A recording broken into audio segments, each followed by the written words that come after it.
और next theorem is Lagrange's theorem.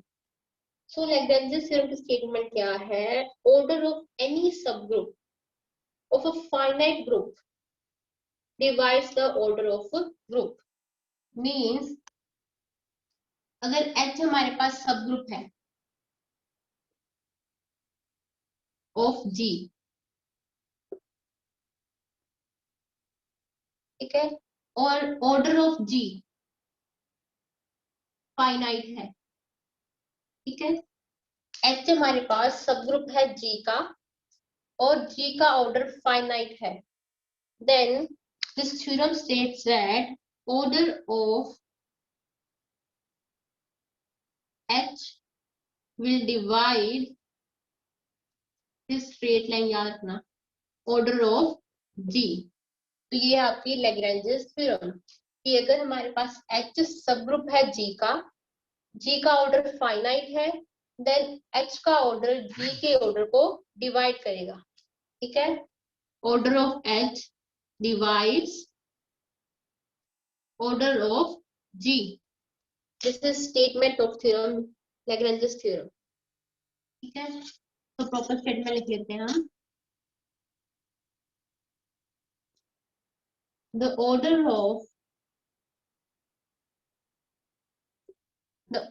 of any subgroup, the order of any subgroup of a finite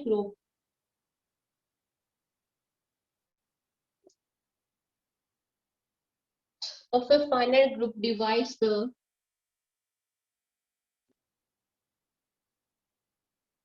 order of group, ठीक है। H का order G के order को divide करेगा, यही हमने करना है। तो प्रूफ करते हैं। जो गिवन है पहले वो लेट कर लेंगे। Let G be a finite group, में गिवन है ये फाइनाइट ग्रुप है, G be a finite group and H is subgroup of G। सबसे पहले जो गिवन होता है वो लिखना चाहिए हमें, ठीक है। H is subgroup of G। Next हमने प्रूव क्या करना है कि H का ऑर्डर G के ऑर्डर को डिवाइड करें। सो हम लेट कर लेते हैं कि H का ऑर्डर N के इक्वल है। Order of H is equal to N। Order of H is N। अब हम क्या करेंगे? Let A belongs to G be any element.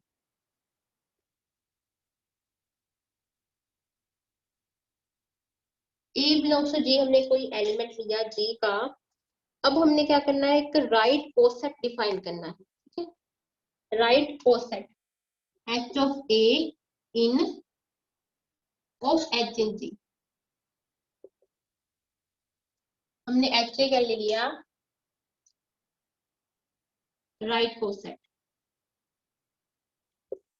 H हमने क्या लिया? राइट कोसेट लिया इसका, H का इन G।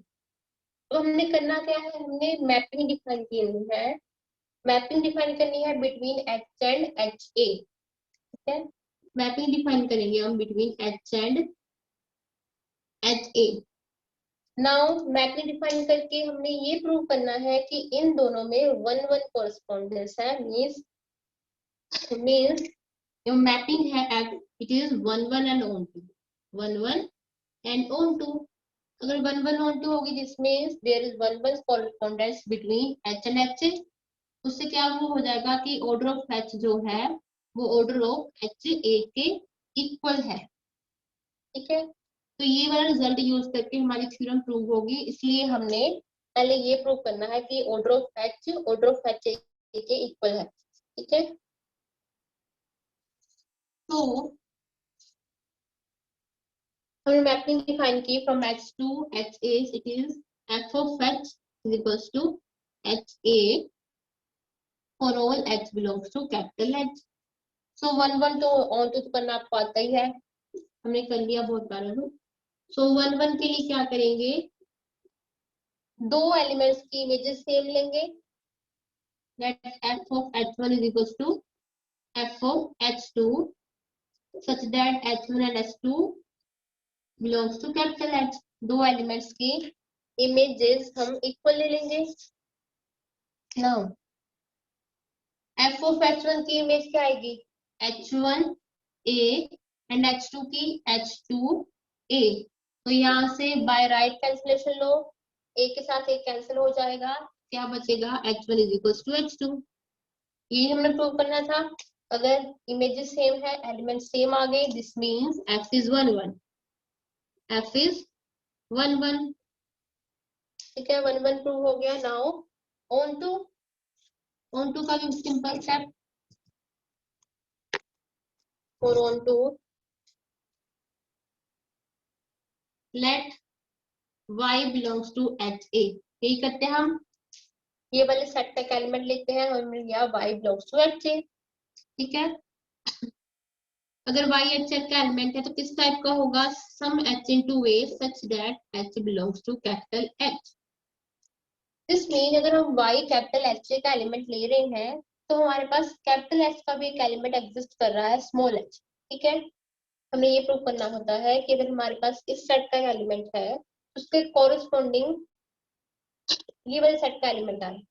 वही हमने किया, y हमने H का एलिमेंट लिया तो लिखा वो किस टाइप का होगा? Small h into A। तो यहाँ से क्या आ गया कि स्मॉल h कैपिटल H का एलिमेंट है। नेक्स्ट थिंग इज उसकी इमेज लेंगे। जो कैपिटल H का एलिमेंट है उसकी इमेज देखने क्या आ रही है?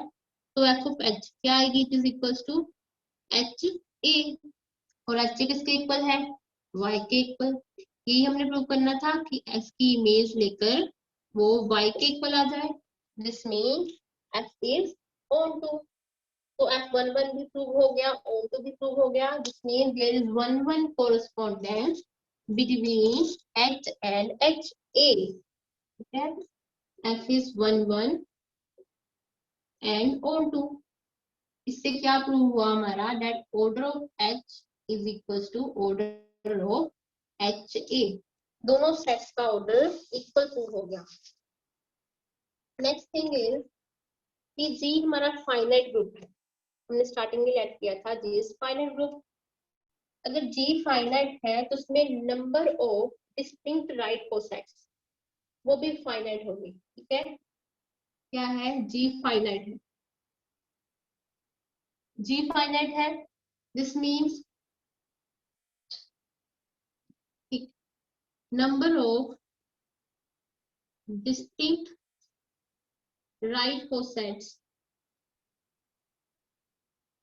ऑफ H in G, ये भी क्या होंगे? फाइनाइट। बिकॉज अगर G फाइनाइट है मीन्स उसमें कोई नंबर ऑफ एलिमेंट्स हम उसको देख सकते हैं। ठीक है, एंड हम जो कोसेट डिफाइन करते हैं वो कैसे डिफाइन करते हैं? जी के एलिमेंट्स को यूज करके HA HB ऐसे। अगर A B G के एलिमेंट फाइनाइट है तो ये कोसेट्स हैं वो भी तो फाइनाइट ही होंगे। ठीक है, this means number of distinct right cosets. हाँ जी, तो बोल रहा था मैं।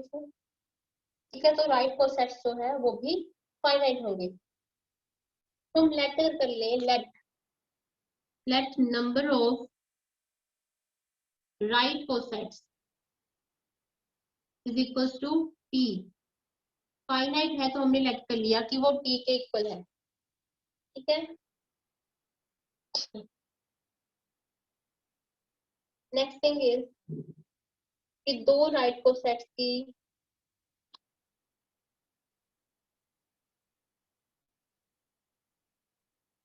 जो हमने थ्योरम की थी डिस्टिंक्ट होते हैं।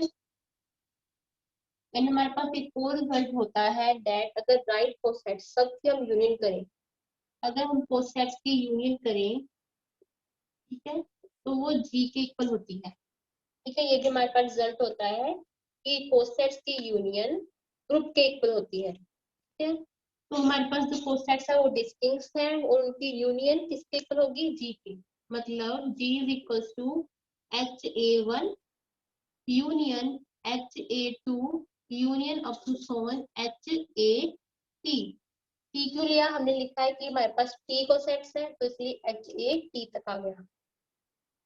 नेक्स्ट ऑर्डर दोनों साइड पर ले लो, that is order of G is equals to order of HA1 union order of HA2 union up to so on order of HAP. ठीक है, तो अभी हमने पीछे क्या प्रूव किया था, that order of H is equals to order of HA for any A।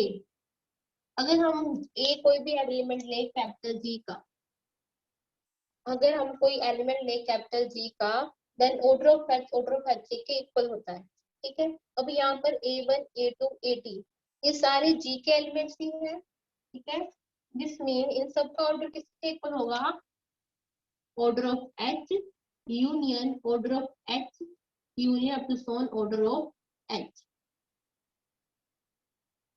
ठीक है, अभी यूनियन कितने टाइम्स हो रही है, यूनियन कितने टाइम्स हो रही है, A1 A2 अपसोन AT, T तक एलिमेंट्स थे, दिस मींस यूनियन जो है वो T टाइम्स हो रही है, T times order of H।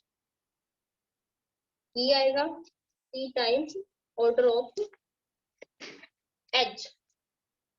Order of G की वैल्यू आ गई T times order of H। तो हमने ये रिजल्ट पिक किया था, अगर किसी एलिमेंट को हम दो एलिमेंट्स के प्रोडक्ट में लिख दें, दिस मींस वो एलिमेंट्स को डिवाइड करेंगे, so order of H will divide order of G। यहाँ से हमारा आ गया कि ऑर्डर ऑफ H जो है वो ऑर्डर ऑफ G को डिवाइड करेगा।